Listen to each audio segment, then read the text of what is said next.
Well, folks, it's finally happening. The Democrat shutdown strategy has officially exploded in their faces, and it's all starting with one sentence that changed everything. That's right. That sentence was, families will suffer, but this is one of the few leverage times we have. Now, I want you to understand, that was not a Republican quote. That's Democrat whip Catherine Clark admitting out loud that your pain, your bills, your lost paychecks, your delays in the airport, they're all leverage to her. In fact, that single comment has torched the Democrat narrative from DC to every newsroom in America. And you can feel it. Panic is setting in. Reporters who used to defend them, they're suddenly asking some real questions. Party leaders are tripping over each other just trying to clean this thing up. And right now, with Chris Murphy floating a desperate $20 billion surrender deal and Chuck Schumer's "every day gets better for us" line aging like some spoiled milk, well, I can tell you right now, the whole thing is collapsing in real time. In fact, the party that called Trump reckless is now holding America hostage. Federal workers unpaid, air traffic, chaos mounting, the media is turning, and it's all backfiring spectacularly, I must say. So today, I'm gonna go ahead and break it all down for you guys, how the leverage comment became the spark that set the Democratic Party on fire, how Chris Murphy's backpedal exposed the $1 trillion lie, and why even their own members are now in open revolt, because this is not just another DC drama, guys. This is the moment that the mask came off. They said it themselves. This wasn't my words. This is their quote. They said it themselves. Your pain is their leverage. And the American people, they just said not anymore. So hit the like button, subscribe. It is October 2025, folks, week 5 of the shutdown. And what was once billed as the Democrats' moral stand for working families, it has actually become the full-blown political implosion instead. The mask is off. Behind closed doors, their caucus is in chaos. Aides whispering about collapsing poll numbers. Donors are panicking. Union leaders are quietly warning, you've gone too far. Well, let me go ahead and say here, the same party that built its brand on empathy now stands accused of using the pain of American workers as a political tool. That's right. The cracks are showing everywhere, from Chuck Schumer's press conferences to frustrated Democrats walking the halls of Congress pretending like everything's fine. They already know everything ain't fine. And then came the movement that pretty much changed it all. One microphone, one quote, one sentence that set fire to their narrative. Catherine Clark, she said the quiet part out loud. Catherine, let me tell you right now, you weren't supposed to say that. You just threw your entire Democrat party under the bus, lady. And Washington hasn't been the same ever since. In fact, the question now is, was it arrogance or truth finally slipping out? Like a Freudian slip, perhaps? Families will suffer, but this is one of the few leverage times we have. That's not a parody. That is the number 2 Democrat in the House admitting that she's just fine with Americans missing paychecks if it helps their party's political goals. That sounds pretty freaking crappy. I'm going to keep it PG, guys. Now, that statement hit Washington like a grenade. Even CNN anchors flinched. Even Democratic voters online were saying, did she really just say that? Because that's not compassion, guys. That is cruelty packaged as strategy. Now, for years, they told us that they were fighting for the working class, right? But now they're publicly bragging about using those same workers as pawns. And the media just can't spin this one. Not when the clips are going viral like they are. Replayed across every platform, every timeline. This wasn't a slip. This was a confession, okay? The leverage comment didn't just expose hypocrisy. It exposed the soul of the modern Democratic Party, and the backlash, oh, it's only just beginning. Now, here's a little secret. Thousands of people are already calling Chapter about Medicare. And when that many people move in the same direction, there's usually a good reason for that. This is why I partnered with Chapter. They're the team most people trust with their Medicare choices. Now, one of our viewers said, I called because everyone else was talking about it, and I'm glad I did. So let me ask, are you going to just stay outside the herd, or are you going to join what most people are already doing? Now, most people are dialing the phone number right there on the bottom of your screen, or they're visiting askchapter.org/Ron. And I've gotten so many thank you notes from you guys. I just want to say, I'm just happy that you guys are benefiting. That's all. So one of our viewers by the name of Terrence D. Scott 990, he said, just wanted to say thank you for Chapter. They saved me money, $60 a month. That's what's up, Terrence. And also Kristen Massa 8728 said, Chapter takes very little time and effort. Mother is saving money. I love it. Hey, if I can help you guys save even $1, it makes me feel really good. Don't forget to click the link for Chapter down below. So within 24 hours of that viral quote, Catherine Clark was in full-blown damage control mode. CNN booked her for what was supposed to be a soft interview, but the moment they replayed her own words, you could see the panic flash across her face. She blamed half-truths, accused Republicans of twisting her meeting, but the problem wasn't context. The problem was that it was true. It was truth. Viewers saw a party leader sneer at accountability. Union reps called the remark a slap in the face. Even moderate Democrats privately admitted that the optics were disastrous. In fact, instead of softening the blow, her tone hardened it. We take that responsibility very seriously. That's what she said. And then she doubled down by saying, this is one of the few leverage times we have. It wasn't a gaffe. It was an admission. The mask slipped. And then when she tried to glue it back on, the whole facade cracked wider. Catherine Clark didn't extinguish the fire. She poured gasoline on it. And then came Hakeem Jeffries, the House Minority Leader, marched to the podium thinking that he can just go ahead and talk the country into forgetting what Clark said. I was almost waiting for him to bring out one of those Men in Black flashy thingies and tell us to look into the light and poof, you didn't just see what you just saw. You didn't hear what you just heard. You know what I'm saying? You guys remember that movie with Will Smith? Anyway, so reporters asked a very simple question. Is the shutdown about Biden level spending or Trump level spending? Which is it, right? So instead of clarity, Jeffries unleashed a 5-minute lecture that sounded more like a campaign commercial written by ChatGPT's confused cousin. Either that or maybe Kamala Harris wrote it during one of her word salad fests. He rattled off dates, December 2024, March 2025, numbers, bills, partisan slogans, until even the journalists looked lost. Hell, I was having a hard time keeping up with what the original question was. But by the end, no one actually knew what he had actually said, except that Democrats were refusing to support any Republican proposal on principle alone. Now, it was arrogance meeting accountability. That long-winded dodge revealed how completely they've lost control of their own narrative. So when you can't even answer the simplest question without hiding behind buzzwords and fake outrage, you're not leading, you're spinning. And the more Jeffrey spun, the dizzier his own party looked. So while Democrats were stumbling over their own words, President Donald J. Trump, he stood calm, very confident, and absolutely unmoved. He called it what it was. Hostage politics. Trump told reporters, you don't negotiate with people who are willing to hurt their own citizens for power. And that one line right there, folks, that line cut straight through the noise. Republicans, once divided on shutdown strategy, they rallied behind him overnight. Even moderates in the Senate stopped second guessing and started echoing Trump's stance. No ransom for dysfunction. The message was clear. If Democrats want chaos, let them own it. I mean, you could feel the shift. GOP voters energized, conservative media unified, polls tightened. I mean, for the first time since the shutdown started, Trump looked like the adult in the room, and Democrats looked like the completely reckless ones. The irony here, the same people who once talked about him dangerously, being a danger to democracy, they're openly bragging about inflicting pain for political leverage. The optics war is completely over at this time, and Trump had won round one. Now, what if I told you that the meme coin that the elites laughed at is now being run like a Fortune 500 company? What if I told you that the same currency that once started as a joke on Reddit has just built its own Wall Street empire, a move that's so bold that it's actually sending shockwaves throughout the financial world? Well, ladies and gentlemen, welcome to the Trump era of crypto capitalism, where American innovation, independence, and disruption are back in charge. Because today we're talking about Zone, the official Dogecoin treasury listed right now on the New York Stock Exchange under ticker symbol ZONE.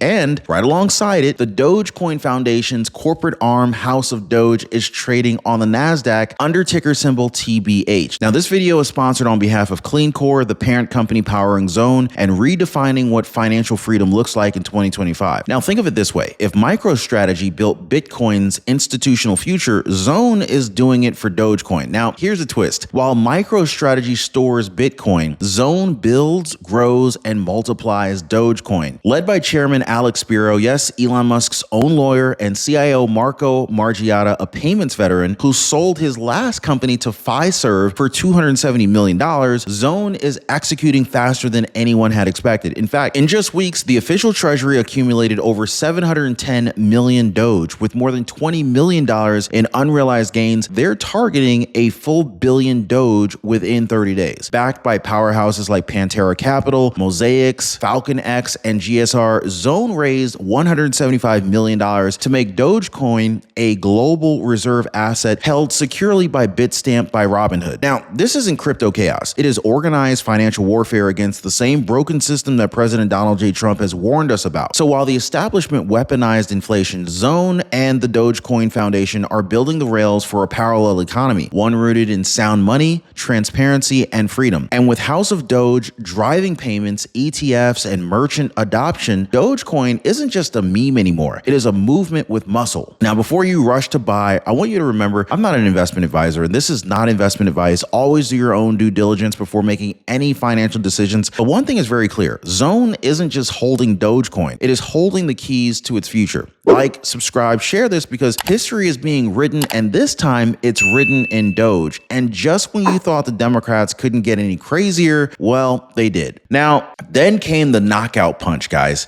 I don't know if it was a punch to the face, a punch to the gut. A leaked report from House Republicans revealed the Democrats' original spending wish list. This was a staggering $1.5 trillion in new outlays, okay? I'm talking about billions of dollars for foreign social programs, hundreds of millions of dollars to prop up the corporation for public broadcasting, even funding extensions for Obamacare subsidies and health care for illegal migrants. Then came the twist. Senator Chris Murphy, he, desperate to end the bleeding, floated a $20 billion compromise. $20 billion after asking for $1,500 billion? Guys, this was a retreat so massive, it confirmed everything Republicans have been saying from day one. The Democrats' principled stand was nothing but fiscal theater. From trillion-dollar arrogance to billion-dollar surrender, that's not strategy, that is collapse. The revelation gutted their credibility. It proved this shutdown wasn't about protecting families or protecting healthcare. It was never about that. It was about the money, it was about the control, and it was about the political vanity, right? And so now the mask was gone for good. So when Senator Chris Murphy floated that $20 billion compromise, the air in Washington changed. All of a sudden, the Democrats' trillion-dollar fortress looked like a house of cards. By the way, that was a great movie, a great show, great series if you guys happen to watch House of Cards. Murphy's framed it as pragmatic, but everyone knew what it really was. It was a white flag. I mean, his words landed like thunder inside of his own caucus. Staffers were whispering that leadership had lost the room. Schumer's allies panicked, furious that Murphy had broken rank and admitted the truth. The shutdown gamble was failing.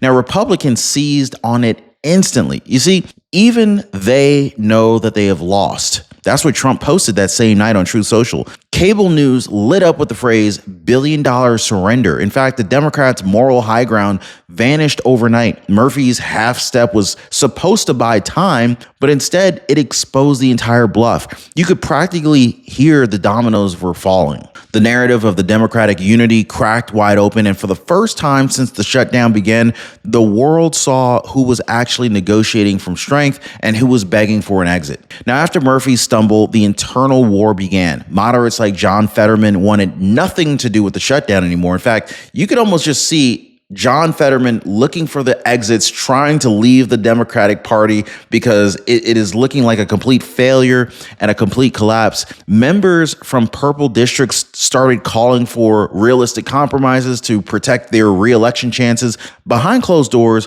tempers flared, Schumer aides blaming Clark for her leverage blunder, and Clark's allies whispering that Schumer had lost control. Can you imagine that? Chuck Schumer losing control? No. Leaks began pouring out. Anonymous staffers told reporters morale had cratered. Union leaders, once loyal Democrat donors, warned the party that they were alienating the workforce. One strategist even admitted on background, "We've become the villains in our own story." Now that line right there, that line spread like wildfire. The Party of Unity had officially become the party of panic. Finger pointing, backstabbing, exhaustion. It was all visible on camera right now. Democrats weren't just losing the shutdown battle, they were losing each other. And once a party starts fighting itself, the end isn't far behind. Now, Chuck Schumer once strutted before the camera saying, "Every day gets better for us," right? But 5 weeks later, every day looked worse, actually. His plan was simple: drag out the shutdown, let Republicans take the blame, and ride a wave of media sympathy straight into 2026.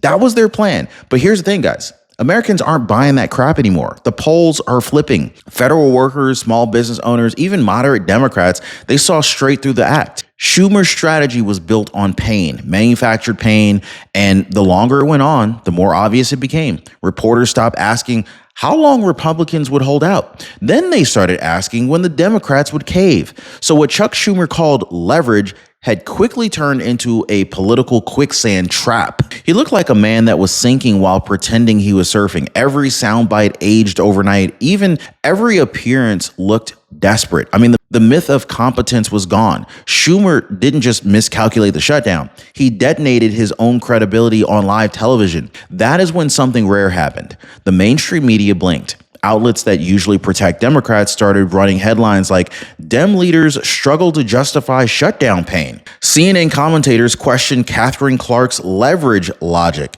Even the New York Times published an editorial urging Democrats to rethink the optics. So when the legacy media starts sending warning shots like that, you already know that the empire is cracking. It kind of felt like deja vu, like the same shift that happened in Biden's final year when journalists could no longer ignore what was right in front of them. You guys remember that, right?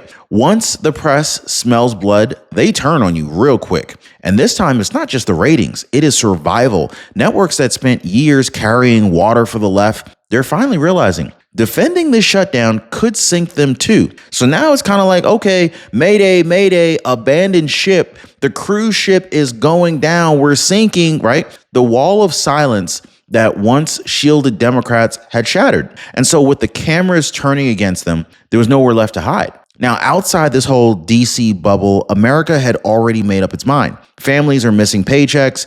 TSA lines at the airports are wrapping around terminals. Air traffic controllers are driving Uber just to pay rent. I mean, the very people that Democrats claimed to champion, they were the ones that were taking the L's. They were the ones that are taking the hits. They were getting clobbered out there, guys. And so after Catherine Clark's leverage quote backfired in her face, there was no going back. Polls showed a dramatic shift. You saw independents, even registered Democrats, blaming their own party for the shutdown mess. Union households, once the Democrats' backbone turned furious, truckers, postal workers, even federal staffers began flooding social media with videos saying, "We're not leverage, we're human beings." The suffering Clark dismissed became the proof of everything that voters suspected, that Democrats care more about power than people. Meanwhile, Trump's approval ticked upward. His calm stance, reopen government, stop the games, well, it resonated across party lines. The contrast couldn't be clearer. One side weaponized pain,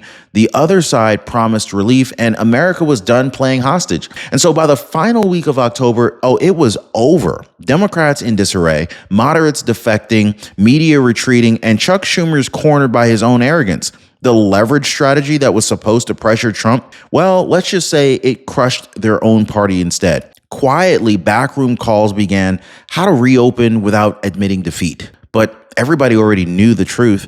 They broke themselves. Trump didn't need to shout. He just waited them out. His patience became power. Every Democrat soundbite, every spin attempt, every failed vote only made Trump look stronger. When he finally spoke, he framed it perfectly. They called it leverage. America calls it failure. That is the legacy of this shutdown, guys. 5 weeks, count it, 5 weeks of suffering, hypocrisy, and hubris, ending with one reality. The Democrats overplayed their hand, and President Donald J. Trump once again walked away the only adult in the room. The party fractured, the media turned, the people woke up. Game over.